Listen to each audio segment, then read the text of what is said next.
Okay, Unit 6 Internal Developments and External Influences ነው የሚለው from 1941 እስከ ኢትዮጵያ ሪቮሉሽን 1974 ድረስ ያለ ነው አይደል እንዴ? So let's continue from this short and precise የሆነ ኖት ነው። ሞር መጽሐፋችሁን ታነባላችሁ ማለት ነው። እዚህ ጋር እንግዲህ ዲስከሽን ነው። ከዚህ ቀጣይ ጥያቄዎች ይሰራሉ ማለት ነው። So ready for that, okay? Each and everything is not written here. የመጀመሪያው ሰብ ቶፒክ ሪስቶሬሽን ኦፍ ኢምፔሪያል ሩል ነው የሚለው ማለት ነው። ሶ ሪስቶሬሽን የሚለው ምንድነው? ኮንሰርኒንግ ዘ ካሚንግ ኦፍ ዘ ሞናርኪ አይደል? ዘውዳዊ ስርዓት መልሶ መተከል ማለት ነው። አፍተር ዘ ፔሪድ ኦፍ ሊበሬሽን ኦር አፍተር 5 years ኦፍ ኢታሊያን ኦኩፔሽን ያለው ፔሪድ ነው ማለት ነው።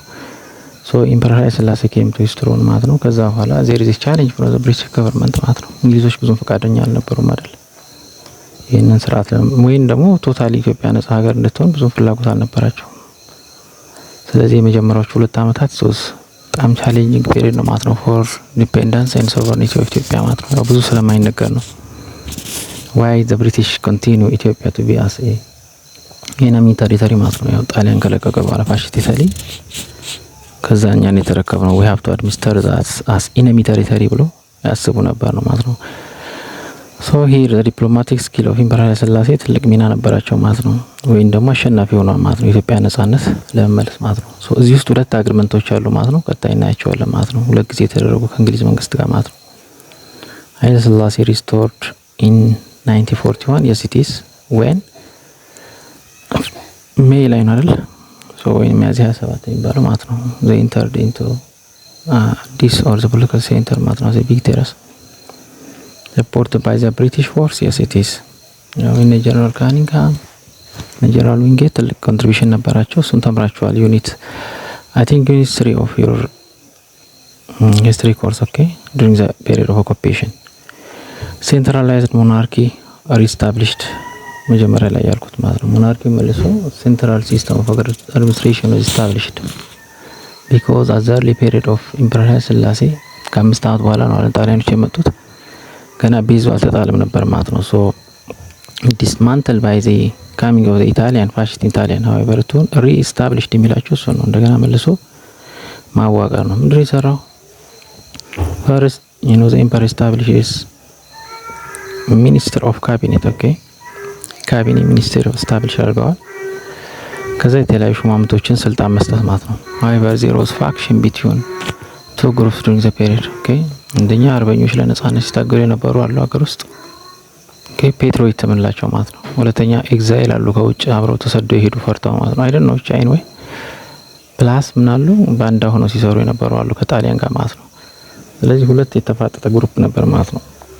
anyway ንጉሱ ሁለቱንም ሳይል ነበር ሲሾሙ የነበረው ማለት ነው። the exiles educated የሆናቸው አብዛኛው ውጭ ሀገር ሄደው የነበሩ ተሰደው ሌላ ደግሞ ባንዳ ሆነው ሲያገለግሉ የነበሩም they got a number of positions ይሄ ትልቅ የሆነ ቅሬታ ፈጥሯል ማለት ነው። especially from the peoples ማለት ነው። እና there was beginning of modernization effort ዘመናዊ ቢሮክራሲ መስመር ለማስያዝ ትልቅ ጥረት ተደርጓል ማለት ነው during the period under study ማለት ነው። so this was the issue, okay? there was British influence ይላል ማለት ነው። አንዳንድ መጽሐፍ ላይ ምን ይላል? the British period ነው የሚባለው or the British era so እስከ 1950s ድረስ ማለት ነው። እስከዛ ያለው በእንግሊዞች or ኢትዮጵያ have a strong relation with the British government ለማለት ነው። ያ ነገር የለውም። so the British supported as an advisor we have contact ማለት ነው። even the education policy የትምህርት ፖሊሲያቸው ሁሉ እንደነበረ በእንግሊዞች ነበር ማለት ነው። ተመሳሳይ ነው የነበረው ማለት ነው እስከ 1950 ያን ነገር ነው የሚላቸው እዚህ ማለት ነው። ነገር ግን there was 2 treaties were signed here ማለት ነው። 2 ስምምነቶች ተፈራርመዋል እዚህ ማለት ነው። the first Anglo Ethiopian agreement 1942 ማለት ነው and the second Anglo Ethiopian agreement አለ ማለት ነው። first ላይ መጽሐፋችሁ ላይ ማየት ትችላላችሁ። I think it was in December 31 1942 የተደረገ ነው ማለት ነው። በዛ አግሪመንት የኢትዮጵያ ሶቨሬኒቲን እንግሊዞች ተቀብለዋል ማለት ነው። ኢትዮጵያ ወር የሶቨሬን ስቴት ግን for the time being የሁለተኛ ዓለም ጦርነት ስላላበቃ we have to control most important sector ለምሳሌ ፋይናንሱን፣ የውጭ ፖሊሲውን፣ ሚሊታሪውን እኛ ነው የምንቆጣጠረው ብለው የበላይ ሆኖ ነበር ማለት ነው። ስፔሻሊ ዘ ጅቡቲ አዲስ አበባ ሬልሮድ ኦኬ ይህን የባቡር መስመር ቢኮዝ ዜር ማይት ቢ ፋሽስት ኢን ዳንጀር ፍሮም ጅቡቲ ማለት ነው እና የፋሽስም አግሬሽን ሊኖር ይችላል የሚል ስጋት ስላለ ያን በዛ ምክንያት ተቋጥሯል ማለት ነው። ነገር ግን ያው ሚኒስትሮች አሉ ሃይቨር እንደ አድቫይዘር ሆኖም ያገለግሉ ነበር ለማለት ነው። ሶ ዚስ ዋዝ ሃይቨር ቶታል ፓወር ዋዝ ኖት አንደር ዘ ኮንትሮል ኦፍ ዚ ኢምፐረር ማለት ነው። ስሩ ታይም ሂ ቻሌንጅድ ሂም ዘ ብሪቲሽ አድሚኒስትሬሽን ማለት ነው። ስፔሻሊ ካኒንግሃም ጀነራል ካኒንግሃም እንግዲህ አዲስ አበባ የገባ ነው መጀመሪያ እንግሊዝን ጦር ይዞ አይደል መጋቢት 27 ላይ ሃይቨር ላተር ንጉሱ ሲመጡ ትልቅ ቻሌንጅ ነበር። ቅድም ገልጫለሁ ማለት ነው። ጊዜ ለመቆጠብ ነው እዚህ ብዙ ዲስከስ ማናደርገው ማለት ነው። ሶ ብሪቲሽ ፔሪድ ስናይ አይ ቲንክ ኮንትሮልድ ኢኮኖሚ ኤንድ አድሚኒስትሬሽን ይላቸዋል። እዚህ ጋር ኢኮኖሚ የሚለው ምንድነው? ፋይናንስ ለማለት ነው። ሶ ፋይናንስ ኢኮኖሚ ኤንድ አድሚኒስትሬሽን ተቋጥረውታል ነው ማለት ነው። ፉል ሶቨሬን አድሚኒስትሬሽን አለ ማለት አንችልም ለማለት ነው። ሁለተኛው ነገር ሚሊታሪም እነሱ ናቸው ሄድ ኦፍ ዘ ሚሊታሪ ማለት ነው። ኮንሰርኒንግ ዘ አርሚ ይቋጠሩ ነበር። ፋይናንስ እዚህ ጋር ተገልጿል። ፋይናንሻል ኢንፍሉዌንስ ቢኮዝ እሱን ሁሉ ይቋጠሩ ነበር ማለት ነው። ፎሪን ሪሌሽን ፋይናንስ ኤንድ ሚሊታሪ የሚለውን ትይዛላችሁ ማለት ነው። ሌላውን ነው ኢትዮጵያን የመምራት ኃላፊነት የተሰጣቸው ማለት ነው። ዛዘር ወስ ሊሚትድ ኢትዮጵያን ሶቨሬኒቲ ማለት ነው። ሶ የስ ኢት ኢዝ አይደል እንዴ ኢትዮጵያን ፉሊ ዲፔንደንት ማለት አይችልም። ሶ ዊ ሃቭ ፉል ሶቨሬን ስቴት ማለት አንችልም በእነዚህ 10 አመታት ውስጥ ማለት ነው። ስታርቲንግ ፍሮም 1941 to 52 አይደል። ሁለተኛው ግራጁዋል ዊዝድራል ስሩ ታይም ማለት ነው። ግራጁዋሊ ማለት ነው ቀስ በቀስ ያው በድርድርና በዲፕሎማሲ ጥበብ ነው ይሄ ነገር የመጣው። the emperor was able to convince him okay ሌላው ነገር ማለት he used as United States during the period ማለት ነው። ወርልድ ዋር ቱ በኋላ ሱፐር ፓወር ስቴት ስለነበረች ኢምፐረር ኃይለ ሥላሴ በጣም ዲፕሎማቲክ ሪሌሽን ዊዝ ፕሬዚደንት ሩዝቬልት ኦፍ ዩናይትድ ስቴትስ እያጠናከሩ መምጣታቸው ኔክስት ቱ ዛት እንግሊዝ ደግሞ በጣም ተጽዕኖ ፈጣሪነት በዓለም ላይ ከሁለተኛው ዓለም ጦርነት በኋላ ምንድነው ለስ ነው በጣም ምክንያቱም they were super power state were emerging you know Russia versus United States አይደል ሶ በዛ እንግዲህ ካውንተር አታክ ለማድረግ ጥረት አድርገዋል ማለት ነው። ዲፕሎማቲክ ስኪል ምን ነው ይሄን ነው ኢምፐረር ኃይለ ሥላሴ rather than British he chose to have a good friend of United States ለማለት ነው። ሶ gradual withdrawal of the British ማለት ነው። this is not the only ማለት ነው። ሌላ ቻሌንጅ አለ because even they want to control ትግራይ ከኤርትራ ጋር ቀላቅሎ መምራት ይፈልጋሉ ትግራይን። ምክንያቱም ኤርትራ ነጻ ወጣለች anyway ግን የወታደራዊ አገዛዝ ነበር እንግሊዝ የሚያስተዳድራት። ዛዘር ቲንግስ ዋዝ ኦጋዴን አካባቢ ያለው ከብሪቲሽ ሶማሊላንድ ወይም ከበርበራዎች ጋር አድርጎ መግዛት ይፈልጋሉ እና ሶማሌ ኢትዮጵያን ተናጋሪዎች ነጻ እንዲወጡ ብዙ ፍላጎት የለም። they reserve the area ኦጋዴን and the hood የሚባለው ቦታ ማለት ነው። ሶ ቻሌንጁ በጣም ብዙ ነው ማለት ነው። here the situation you have to understand okay እና ብሪቲሽ ኤራ የሚለው ይሄ ነው ማለት ነው። ይሄን አንደርስታንድ ማድረግ ያስፈልጋል ማለት ነው። ሌላው ከዚህ ጋር ተያይዞ there was treaty was signed ሁለተኛው ትሪቲ ነው።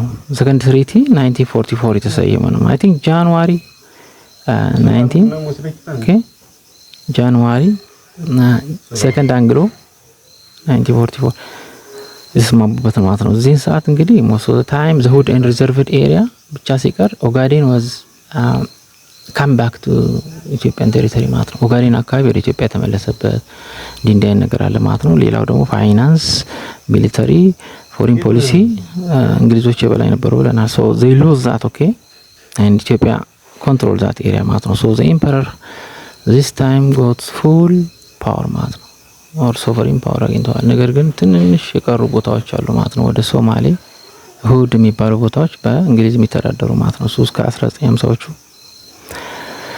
ቀጥላ ማለት ነው። ያን ነገር ስሩ ታይም የተፈታ ችግር ነው ማለት ነው። ሶ ሁለቱን ትሪቲ እዚህ ጋር መያዝ ያስፈልጋል ማለት ነው።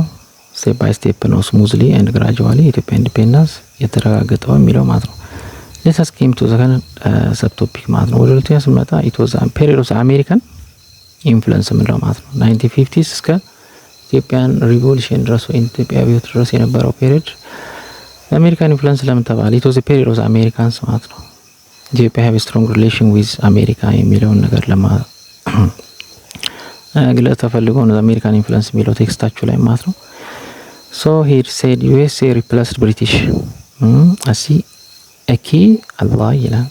ally to what okay a key ally ዋና ቁልፍ አጋር ኢትዮጵያ ማን ሆነች? አሜሪካን ሆነች ለማለት ነው።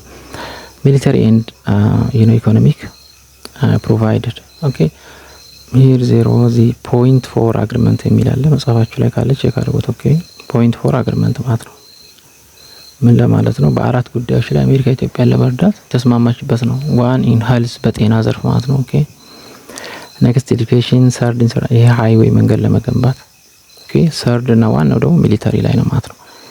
ሶ በሁሉም በኩል ትልቅ ድጋፍ ዘይ ሰፖርት ኢትዮጵያንስ ኦኬ ዱሪንግ ዘ ፔሪድ አንደርስታንድ ስፔሻሊ ኢን ሄልዝ ኦፍ ኤዱኬሽን ስናይ ሞስት ኦፍ ዘ ታይም ዩ ኖ ሃይ ስኩል ብዙ መምህር አልነበረም ኢትዮጵያ ውስጥ። ፒስ ኮርፕ የሚባሉ ነጻ አገልግሎት የሚሰጡ አሜሪካውያን ኢትዮጵያ ውስጥ ሲያስተምሩ ነበር። እዚህ ኢሹ ማለት ኮንሰርኒንግ ኤዱኬሽን ዛዘር ዋዝ ሄልዝ ላይ ስናይ ብዙ ድጋፍ ነበር ማለት ነው። ዩ ኖ ኤስታብሊሽመንት ኦፍ ዋት ዲፍረንት ሆስፒታልስ ኦኬ ዱሪንግ ዘ ፔሪድ ሂር ኢን ወሎ ዩ ኖ ዘ ቦር ሜዳ ሆስፒታል which was established by the Americans ማለት during the period under study። other things ሚሊታሪ ነው። ሚሊታሪ ላይ 60% ኦፍ ለአፍሪካ የሚሰጠው ድጋፍ ከ100% 60 ለኢትዮጵያ ብቻ ነበር የሚሰጠው። Imagine this huge amount of budget supplied for Emperor Haile Selassie during the period from the America. Why is that? ስንል because ኢትዮጵያ is strategically በጣም አስፈላጊ ነበረች ለአሜሪካ። ሳተላይት ቴክኖሎጂ አላደገም እንደ ዛሬ ናሳ ምናምን ብዙም አልነበረምና ራዲዮ ማሪና was established ማለት ነው። ራዲዮ ስቴሽን ኦኬ which controls or search information concerning the Red Sea የአረብ ወርልድ አካባቢ ያለውን መረጃ ለማሰባሰብ አስመራ ላይ ራዲዮ ስቴሽን ተቋቁሞ ነበር ማለት ነው። ሶ ማሪና ራዲዮ ማሪና ይባላል ማለት ነው። እኛ ደግሞ ቃኞ ስቴሽን ይባል ነበር ማለት ነው። ሶ ሚሊታሪ ቤዝ እዛ ነበራቸው ማለት ነው። ሶ ሰልፍ ኮንቴይንድ ነው የሚባለው። ምን ለማለት ነው ሰልፍ ኮንቴይንድ? በአሜሪካን የሚተዳደር ማለት ነው። እንደ ሊዝ ሆኖ ማለት ነው። ግልጽ ነው አለው የአሜሪካ ግዛት የሆነ ነው። እዛች ቦታ ላይ አሜሪካኖች ብቻ የሚቆጣጠሩት ነው ማለት ነው። ለዛም በየአመቱ ክፍያ አለ ለኢትዮጵያ የሚሰጥ ገንዘብ። እንደገና ደግሞ በጣም ብዙ ሰፖርት ይደረግ ነበር ከአሜሪካ ማለት ነው። other things is that ዲቴል መጽሐፋችሁ ላይ ታዩታላችሁ። ኤኒዌይ እዚህ ብዙ እንዳንፈጅ ነው። ሚሊተሪ ኤድ በጣም በትልቁ ነው ማለት ነው። as a result of this you know different army stations were established in Ethiopia ማለት ቴሪቶሪያል የምንለው የተለያዩ የአርሚ ማሰልጠኛ ካምፖች established ሆነዋል ማለት ነው። even I think ቃኞ ስቴሽን ይላቸዋል እዚህ ጋር ምንድነው ያው ቃኞ ስቴሽን ያው ኢትዮጵያ ወደ ኮሪያ የዘመቱ ዘማቾች ቃኞ ይባሉ ነበር ማለት ነው። ከዛ የተወሰደ ስም ነው ይሄ ማለት ነው during the Korean war in አስመራ ማለት ነው። ሁለተኛው ስትሬንግዝንድ ኢትዮጵያን አርሚ አይደል? ኢትዮጵያን አርሚ ስትሬንግዝ አድርጓል። yes it is በከፍተኛ ሁኔታ ማለት 60% ቀላል አይደለም ማለት ነው። ሶ ይሄንን ማውንት ነው ሲሰጥ የነበረው በጀት ሰፕላይ ማለት ነው። ኢንፍሉዌንስድ ፎሬን ፖሊሲ ያው እሱም ብቻ አይደለም ኢቨን ኤጁኬሽን ፖሊሲ ከአሜሪካ ጋር ተመሳሳይ ነበር። ትምህርት ፖሊሲያችን ከእንግሊዝ ወደ አሜሪካ ተቀየረ። ከዛ እንደገና ደግሞ we have a strong ally of the western world ማለት ነው ሲምፕሊ። ምክንያቱም ወቅቱን ታውቃላችሁ to the cold war ተምራችኋል። አሁን ባለፈው ዩኒት ላይ አስተምሯችኋል መምህሩ። so the cold war ላይ ኢትዮጵያ was support of what the western አይደል during the period under study ኃይለ ሥላሴ ጊዜ ማለት ነው። during the period of dark communist supporter ናቸው ኃይለ ሥላሴ ጊዜ ደግሞ። ለዚህ ነው ፎሬን ፖሊሲ የሚለው ወደ ምዕራባውያን ነው የኛ ያለው ሳይዳችን ለማለት ነው። ኢትዮጵያ ያነስተሪ ኦኬ ከዚህ ጋር ታይዞ ነው። and the other things was that I think reconstructions and modernization ይላል ማለት ነው። ሁለተኛው we'll see it ማለት ነው። so የሚቀጥለው ክላስ ላይ ይሄኛውን ቀጥላለን ማለት ነው። starting from የሚቀጥለው ቪዲዮ ላይ ማለት ነው። ብዙም በስቱ ቢዚ እንዳትሆኑና እንዳትጨናነቁ ነው። I think it was enough for time being. so put your comments here ማለት ነው። ስቴት አላችሁ put your comment in the comment section box ላይ አስቀምጡ ማለት ነው። I will reply it። ሌላ ያው ሰብስክራይብ አድርጉ፣ ቻናሉን አሳድጉት፣ ሼር አድርጉ ለሌሎችም ስቱደንትስ like if you want okay have a nice time till the next video bye bye